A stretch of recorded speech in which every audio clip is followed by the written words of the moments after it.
الحمد لله نحمده ونستعينه ونستغفره ونؤمن به ونتوكل عليه ونعوذ بالله من شرور أنفسنا ومن سيئات أعمالنا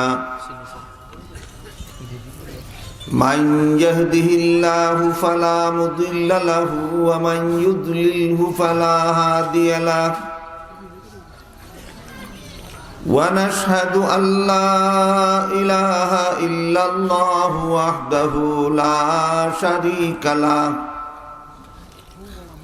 ونشهد أن سيدنا ونبينا ومولانا محمدا عبده ورسوله صلى الله تعالى عليه وعلى آله وأصحابه وبارك وسلم أما بعد فأعوذ بالله من الشيطان الرجيم بسم الله الرحمن الرحيم واتقوا يوما ترجعون فيه إلى الله ثم توفى كل نفس ما كسبت وهم لا يظلمون بارك الله لنا ولكم في القرآن العظيم ونفعنا وإياكم بالآيات والذكر الحكيم حضرات علماء کرام محترم হাজিরিন এলাকার সর্বস্তরের মুসলমান ভাইয়েরা আমার ও আমার পর্দানিশীন মা ও বোনেরা,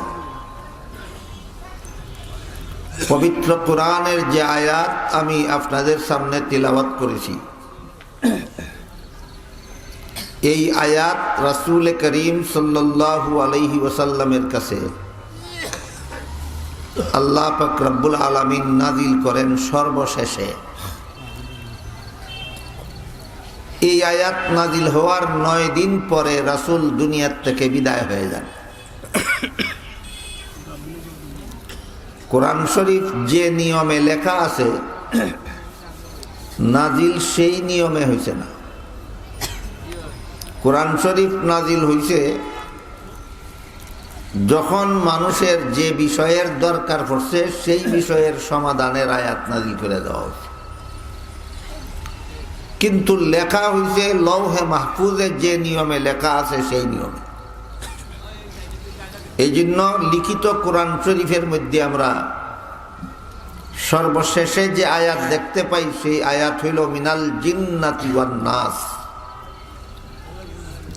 কিন্তু নাজিল করার বেলায় আল্লাহ কোরআনের সবগুলি আয়াত সবগুলি সূরা নাজিল করার পরে রাসূল দুনিয়ার থেকে বিদায় হওয়ার 9 দিন আগে এই আয়াত নাজিল করেছেন, যে আয়াত আমি আপনাদের সামনে তিলাওয়াত করেছি। আয়াতে আল্লাহ বলেন ওয়াত্তাকু ইয়াওমান তুরজাউনা ফীহি ইলাল্লাহ, তোমরা ওই দিনকে ভয় করো যেদিন তোমাদের সবাইকে আল্লাহর কাছে ফিরে যেতে হবে। সারা দুনিয়ার সমস্ত মানুষকেই একদিন আল্লাহর কাছে ফিরে যেতে হবে। সুম্মা তুওয়াফা কুল্লু নাফসিম মা কাসাবাত, সেই দিন প্রতিটি মানুষকে যার যার কর্মফল দেওয়া হবে। দুনিয়ার জীবনে যে যত কর্ম করছি আমরা, অতীতে যে যত কর্ম করে গেছে, ভবিষ্যতে দুনিয়াতে যারা আসবে যে যত কর্ম করবে, সকল কর্মের আসল ফলাফল সেই দিন দেওয়া হবে, যেদিন মানুষ হাসরের ময়দানে আল্লাহর সামনে উপস্থিত হবে। তুরজাউনা ফীহি ইলাল্লাহ সুম্মা তুওয়াফা কুল্লু নাফসিম মা কাসাবাত, সেই দিন প্রতিটি মানুষকে যার যার কর্মফল পরিপূর্ণভাবে দেওয়া হয়। ওয়া হুম লা ইউজলামুন। কর্মফল দেওয়ার বেলায় কারো সাথে বিন্দু মাত্র জুলুম করা হবে না, বিন্দু মাত্র অবিচার করা হবে না। আল্লাহ যে বললেন ওয়াত্তাকু ইয়াউমান তুরজাউনা ফীহি ইলাল্লাহ, ওই দিনকে ভয় করো যেদিন তোমাদের আল্লাহর কাছে ফিরে যেতে হবে।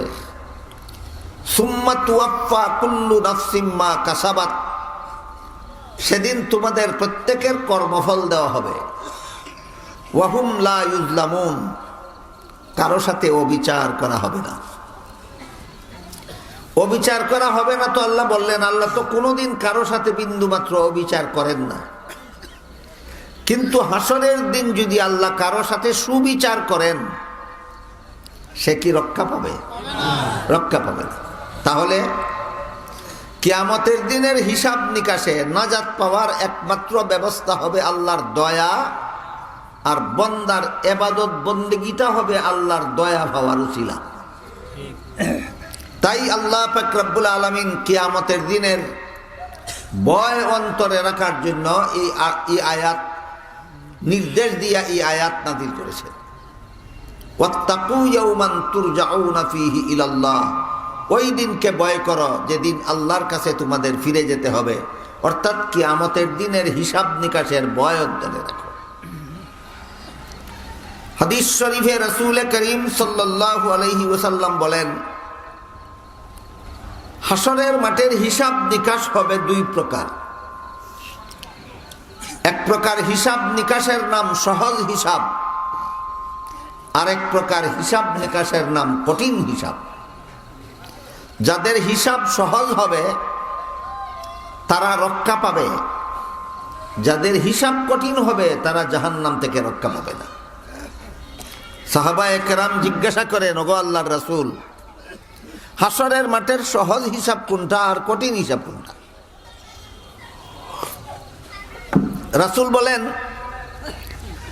আল্লাহ যে সমস্ত বান্দাদের আমল দেখাইবেন, ওই লোকটাকে আল্লাহ যেভাবে বুঝাইলেন যে তুমি 500 বছর পর্যন্ত যে ইবাদত করছো, এই ইবাদতের মূল্য হিসাবে জান্নাত পাওয়া দূরের কথা, আমার দেওয়া দুইটা চোখের মূল্যই হয় না। কিন্তু তুমি যেহেতু ঠিক মতো ইবাদত করছো, এই জন্য তোমার ইবাদতের উসিলায় আমি আর কানের মূল্য চাই না, হাতের মূল্য চাই না, পায়ের মূল্য চাই না, আঙ্গুলের মূল্য চাই না, দাঁতের মূল্য চাই না, সারা জীবন কি খাইছো এর মূল্য চাই না, তোমার ইবাদতের উসিলায় আমি তোমাকে মাফ করে দিলাম। এই হিসাবটার নাম সহজ হিসাব। এই রকম হিসাবের নাম সহজ হিসাব। হাসরের মাঠে আল্লাহ যাদেরকে কি পরিমাণ ইবাদত করছে আর এই ইবাদতের দ্বারা আল্লাহর কি পরিমাণ ঋণ পরিশোধ হইছে, এটা বুঝাইয়া বাকি যে পরিমাণ ঋণ বাকি রইছে ওইটা যে আল্লাহ মাফ করে দিবেন, এইভাবে হিসাব করার নাম সহজ হিসাব। এই সহজ হিসাবের বিবরণে আরেক হাদিসে আল্লাহ রাসূল বলেন, হাসরের মাঠে আল্লাহ যাদের হিসাব সহজ করবেন তাদের সামনে 3টা তালিকা পেশ করা হবে। একটা তালিকায় লেখা থাকবে তুমি কি পরিমাণ আল্লাহর নিয়ামত ভোগ করেছ, জন্ম হওয়ার পর থেকে মরণ পর্যন্ত আল্লাহর কি পরিমাণ নিয়ামত তুমি ভোগ করেছ এর একটা তালিকা থাকবে। আর একটা তালিকার মধ্যে থাকবে তুমি কি পরিমাণ ইবাদত বন্দেগী করেছ এর একটা তালিকা থাকবে। আর একটা তালিকা থাকবে তুমি জীবনে কি পরিমাণ গুনাহ করেছ। যাদের হিসাব আল্লাহ সহজ করবেন হাসরের মাঠে, এদের সামনে এই 3টা তালিকা পেশ করা হবে। কটা তালিকা পেশ করা হবে? 3টা তালিকা। কটা তালিকা পেশ করা হবে? একটা তালিকার থাকবে, এখন ঠিক আছে, একটা তালিকার থাকবে সারা জীবনে আল্লাহর কি পরিমাণ নিয়ামত ভোগ করলো এর তালিকা থাকবে। আর একটা তালিকাতে থাকবে সারা জীবনে আল্লাহর কি পরিমাণ ইবাদত বন্দেগী করলো, 2 নম্বর তালিকা। আর একটা তালিকার মধ্যে থাকবে সারা জীবনে কি পরিমাণ গুনাহ করলো, এই তিনটা তালিকা বান্দার সামনে পেশ করার পরে আল্লাহ পাক রব্বুল আলামিন বলবেন, দেখো তুমি যে পরিমাণে ইবাদত বন্দেগী আমার করেছো দুনিয়ার জীবনে, এইগুলি আমি তোমার পক্ষ থেকে গ্রহণ করলাম। আমার যত নিয়ামত ভোগ করেছো দুনিয়ার জীবনে, এর বিনিময়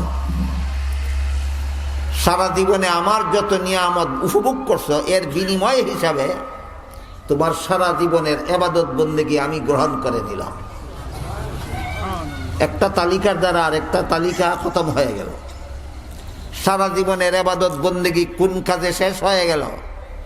যে নিয়ামত দুনিয়ার থেকে বুক করে গেলাম, ওই নিয়ামতের বিনিময় হিসেবে শেষ হয়ে গেল। আর কিছু রইল নি ইবাদত বন্দেগী, কোথায় গেল? দুনিয়ার উপভোগের যত নিয়ামত উপভোগ করছিলাম, এটার বিনিময়ে চলে গেল। দুই তালিকা শেষ, আর রইল কটা তালিকা? ওইটার মধ্যে কি আছে?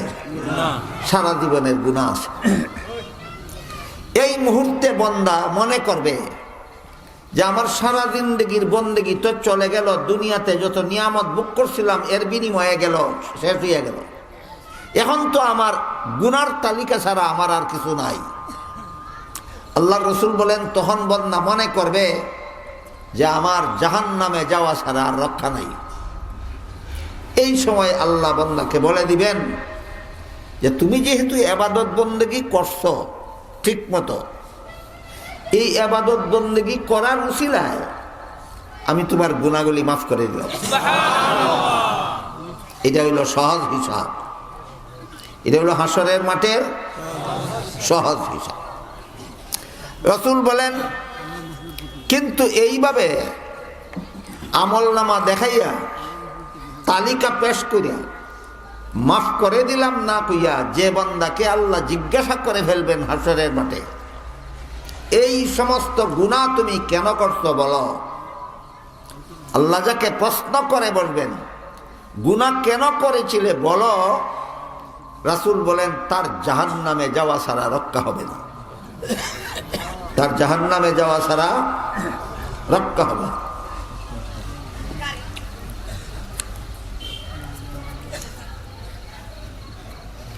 যাদেরকে আল্লাহ প্রশ্ন করবেন গুনাহ কেন করেছিলে বলো, এরা যখন দেখবে যে এখন জাহান্নামে যাওয়া ছাড়া রক্ষা নাই, তখন এরা অস্বীকার করে বলবে আমি এই সমস্ত গুনাহ করিনি। সত্য বলবে না মিথ্যা বলবে? হ্যাঁ, মিথ্যা বলবে। আল্লাহ বলেন, বালিল ইনসানু আলা নাফসিহি বাসীরাতুন ওয়ালাউ আলকা মাআযীরা। গুনাহগার বান্দারা যাদেরকে আল্লাহ হাসরের মাঠে জিজ্ঞাসা করবেন গুনাহ কেন করেছিলে বলো, এরা নিজেদের গুনার কথা মনে থাকা সত্ত্বেও নিজেদের গুনাহকে অস্বীকার করার চেষ্টা চালাইবে হাসরের মাঠে। নিজের গুনাহকে অস্বীকার করার চেষ্টা চালাইবে হাসরের মাঠে।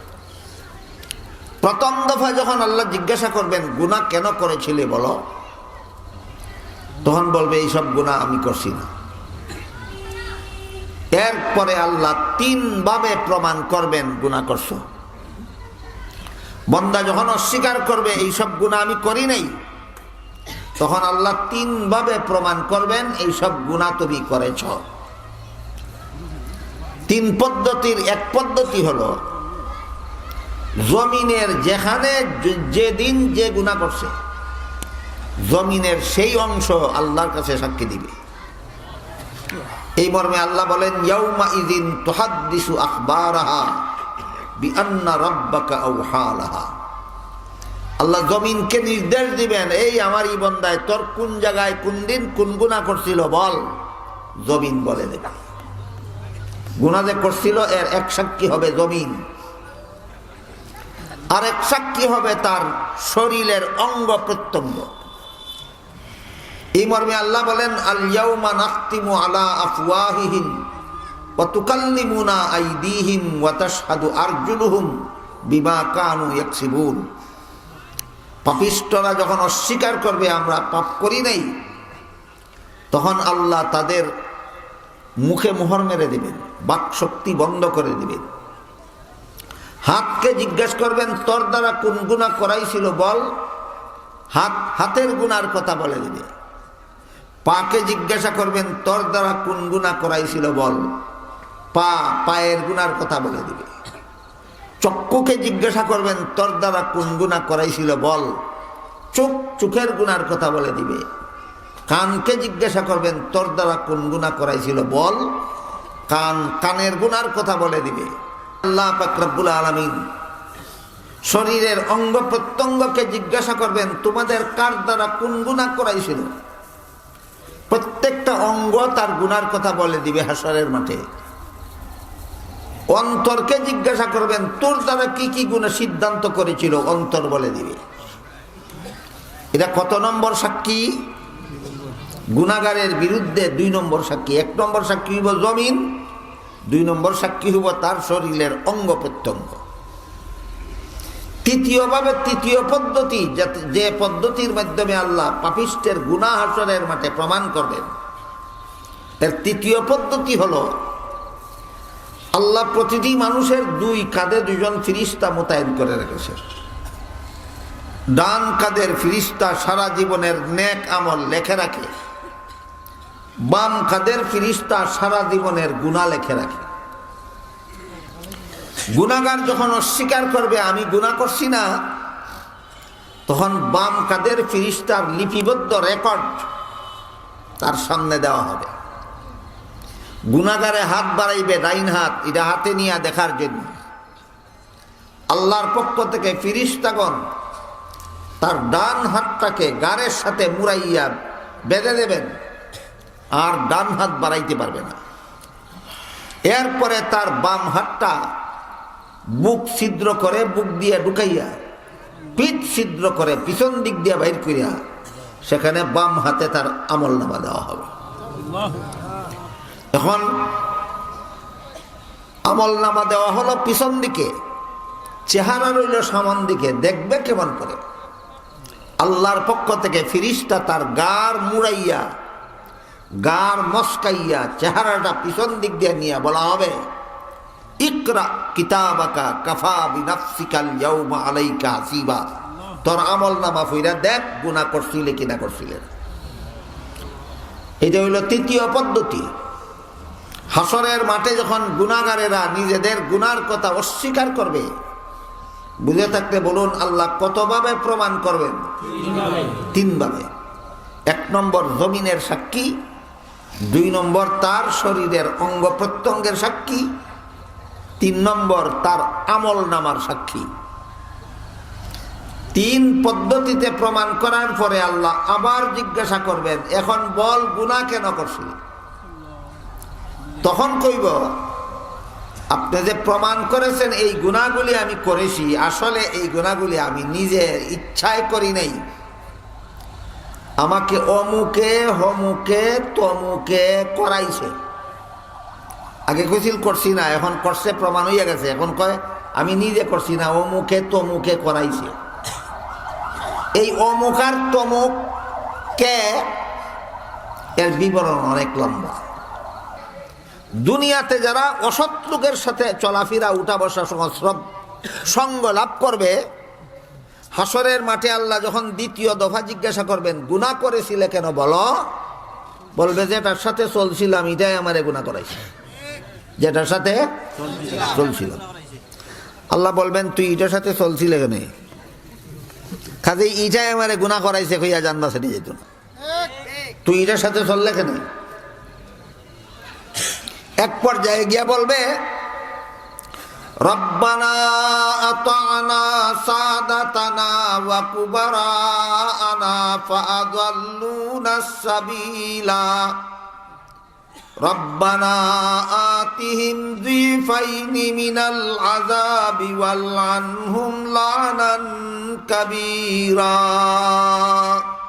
হে আল্লাহ, আমি যে দল করতাম এই দলের নেতায় আমারে অর্ডার দিয়া এই গুনাহ করাইছে, কাজে আমারে ছাইরা দাও, নেতাটারে ধরো। ওই যে অমুকে করাইছে তমুকে করাইছে, জবাব দিব এই অমুক তমুকের ব্যাখ্যা।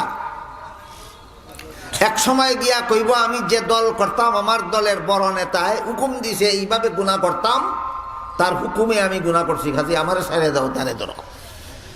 অথচ হাদিস শরীফে রাসূল করিম সাল্লাল্লাহু আলাইহি ওয়াসাল্লাম পরিষ্কারভাবে ঘোষণা দিয়ে গেছেন, লা তাআতা লি মাখলুকিন ফি মাসিয়াতিল খালিক। যার হুকুম মানলে আল্লাহর হুকুম লঙ্ঘন হয়, তার হুকুম মানা হারাম। আল্লাহ কিবেন তুই এই হারামির হুকুম মানতে গেছিলে কেন? হারামির দল করছিলে কেন? বালা মানুষের দল পাইছিলে না দুনিয়াতে? সুতরাং অমুক তমুকের উপর দোষারোপ করে হাসরের বিচারে কেউ রক্ষা পাবে না। শেষ পর্যন্ত কইব আল্লাহ আমারে গুনাহ করাইছে শয়তানে, হেরে ধর। অহংকার কথা কয়, অহংকার শয়তানে করাইছে। আল্লাহ শয়তানকে জিজ্ঞাসা করবেন, এই শয়তান তুই আমার বান্দারে দুনিয়াত গুনাহ করাইলে কেন? আপনারা কি মনে করেন আপনারা যতদিন যাবৎ দুনিয়াতে আসছেন এর থেকে কম দিন হইছে শয়তান আইছে দুনিয়াতে? তাহলে গুনাহগারদের অভিজ্ঞতা বেশি, পাপিষ্ঠরার অভিজ্ঞতা বেশি না শয়তানের অভিজ্ঞতা বেশি? শয়তানে আল্লাহরে কইব, আল্লাহ আমি তারে গুনাহ করাইছি কি না করাইছি না আমি একটু পরে কই, আগে তারে জিজ্ঞাসা করেন আমার সাথে দেখা হয়েছিল নি কোনোদিন? চিন্তা করে দেখেন, বাটফারের উপরে নিবাটফার আছে। আল্লাহ জিজ্ঞাসা করবেন পাপিষ্ঠরে, তুই যে কইলে শয়তানে তোরে গুনাহ করাইছে, শয়তানের সাথে দেখা হয়েছিল নি কোনোদিন? কইব না, কোনোদিন দেখা হয়েছে। আপনারা কেউ দেখা হইয়া থাকলে বলতে পারেন। তখন শয়তানে কইব, আল্লাহ এখন এই পাপিষ্ঠটারে জিজ্ঞাসা করেন আমার সাথে কোনোদিন দেখা হইল না, তাহলে আমি তারে গুনাহ করার কথা কেমনে কইলাম? তখন আল্লাহ জিজ্ঞাসা করবেন, তুই নিজে কইছস শয়তানের সাথে কোনোদিন দেখা হইছে না তোর, তে শয়তানে কেমনে তোরে গুনাহ করাইলো? কইব আল্লাহ আমার সাথে দেখা দিছে না, দূর থেকে আমার মনের মধ্যে গুনার আগ্রহ ডাইলা দিছে। এটা বাস্তব, এটা বাস্তব। শয়তান দেখা না দিয়া আলাদা থেকেই মানুষের মনের মধ্যে গুনার আকর্ষণ সৃষ্টি করে দেয়। এটা বোঝার জন্য আপনাদেরকে একটা উদাহরণ দেই, শুনেন। ফজরের আজানের আওয়াজে মুসল্লির ঘুম ভাঙল। ঘুম ভাঙ্গার সাথে সাথেই মনে মনে জাগে আরো কিছু ঘুমাইলেও নামাজ পড়া যাইব, লাগেনি? এই রকম কুকথা জাগাইয়া দেওয়া এই শয়তানের কাজ। দেখা দেওয়া লাগে না, অদৃশ্য অবস্থায় মানুষের মনের মধ্যে গুনার প্রতি আকর্ষণ সৃষ্টি করে দেয়। পাপিষ্ঠ আল্লাহরে কইব, আল্লাহ হে আমারে দেখা দিছে না, আমার মনের মধ্যে গুনার আকর্ষণ ঢাইলে দিছে। তখন শয়তানে কইব, ও আল্লাহ এই পাপিষ্ঠ আজকে কইতাছে আমি তার মনের মধ্যে গুনার আকর্ষণ ঢাইলে দিছি, আমারে যখন তুমি দুনিয়াতে পাঠাইছ তখন আমি নিজে তোমারে কইয়া গেছি একটা বন্দারেও গুনার কুমন্ত্রণা না দিয়া ছাড়ব না। এ আজকে কইতাছে কি? আমি তো আগেই কইছি গুনার কুমন্ত্রণা আমি দেব। পাপিষ্ঠটারে জিজ্ঞাসা করেন আমার কুমন্ত্রণা গ্রহণ করলো কেন? শেষ পর্যন্ত শয়তানকে দোষারোপ করেও পাপিষ্ঠরা হাসরের মাঠে রক্ষা পাবে না। আল্লাহ পাক রব্বুল আলামিন তখন তৃতীয় দফা জিজ্ঞাসা করবেন, এবার বল তুই গুনাহ করলে কেন? শয়তানে কুমন্ত্রণা দিছিল তোর অন্তর, তুই গ্রহণ করলে কেন? তোর দুষ্ট বন্ধুয়ে কইছিল তোরে ঘুষ দিবার লাগি, তুই দিলে কেন? তোর দুষ্ট বন্ধুয়ে কইছিল নামাজ আরেকদিন পড়বে না, তুই বললে না কেন? সে কেন বলল? এই কারণে সে যাবে জাহান্নামে, তুই কেন তার কথা রাখলে এই জন্য তুই যাইবে জাহান্নাম। তৃতীয় দফা যখন আল্লাহ জিজ্ঞাসা করবেন, এবার বল গুনাহ কেন করেছিলে, আর কোনো জবাব দিতে পারবে না। যখন কোনো জবাব দিতে পারবে না, লা জবাব হয়ে যাবে, তখন আল্লাহ ফিরিস্তাদেরকে বলবেন, খুযুহু ফাগুল্লুহু সুম্মাল জাহিমা সাল্লুহু সুম্মা ফি সিলসিলাতিন যারউহা সাবউনা যিরাআন ফাসলুকু। হে ফিরিস্তারা, এই পাপিষ্ঠটারে ধরো, গলার মধ্যে বেরি লাগাও, হাতের মধ্যে বেরি লাগাও, পায়ের মধ্যে বেরি লাগাও, 70 হাত লম্বা জিঞ্জির দিয়া বাঁধো, বাইন্দা জাহান্নামের আগুনে লটকাইয়া জ্বালাও। এটা হলো কঠিন হিসাবের বিবরণ। হাদিস শরীফে রাসূল বলেন, হাসরের মাঠে আল্লাহর বান্দা যাদের হিসাব হবে, তাদের মধ্যে এক দলের হিসাব হবে সহজ, আরেক দলের হিসাব হবে কঠিন। এই সহজ হিসাবের বিবরণ আর কঠিন হিসাবের বিবরণটা বুঝলেন কিনা? সহজ হিসাব কাদের হবে? যারা এবাদত বন্দেগীটা ঠিক মতে করছে, এবাদত বন্দেগীটা ঠিক মতে করছে, মাঝে মধ্যে ফাঁকে ফুঁকে এক দুইটা গুনাহ হইয়া গেছে, আল্লাহ পাক রব্বুল আলামিন বলবেন, তোমার এবাদত বন্দেগী ঠিক মতে করছো, এই কারণে তোমার 2-4টা গুনাহ ফাঁকে ফুঁকে যা হইয়া গেছে আমি মাফ করে দিলাম। আমাদের প্রত্যেকের প্রতিদিন হিসাব নেওয়া দরকার যার যার, যে আমি সওয়াবের কাম কি পরিমাণ করতেছি আর গুনার কাজ কি পরিমাণ করতেছি। এই রকম সতর্কতা সৃষ্টি করে দেওয়ার জন্য মুসলমানের অন্তরে আল্লাহ পাক রব্বুল আলামিন বলেন, ওয়াত্তাকু ইয়াওমান তুরজাউনা ফীহি ইলাল্লাহ সুম্মা তুওয়াফফা কুল্লু নাফসিম মা কাসাবাত ওয়া হুম লা ইউযলামুন। ওই দিনকে ভয় করো যেদিন তোমাদের সবাইকে আল্লাহর কাছে ফিরে যেতে হবে এবং প্রত্যেককেই যার যার কর্মফল ভোগ করতে হবে। আল্লাহ কাউকে কর্মফল দিতে বিন্দুমাত্র জুলুম করবেন না। কর্মফল ইনসাফের সাথে যাদেরকে দিবেন এরা জাহান্নামে যেতে বাধ্য হবে। আর সামান্য গুনাহ খাতা আসিল, কিন্তু নিয়মিত ইবাদত বন্দেগী করার কারণে আল্লাহ তাদেরকে মাফ করে দিবেন। এটা হলো সহজ হিসাব। আল্লাহ যদি হাসরের মাঠে আমাদের হিসাব করেন, তাহলে যেন অন্তত হিসাবটা কঠিন না করে সহজ হিসাব করেন। এভাবে আমাদেরকে আমল করার তৌফিক আল্লাহ দান করুন। সবাই বলুন আমিন। সুবহান রাব্বিকা রাব্বিল ইজ্জাতি আম্মা ইয়াসিফুন ওয়া সালামুন আলাল মুরসালিন ওয়ালহামদুলিল্লাহি রাব্বিল আলামিন।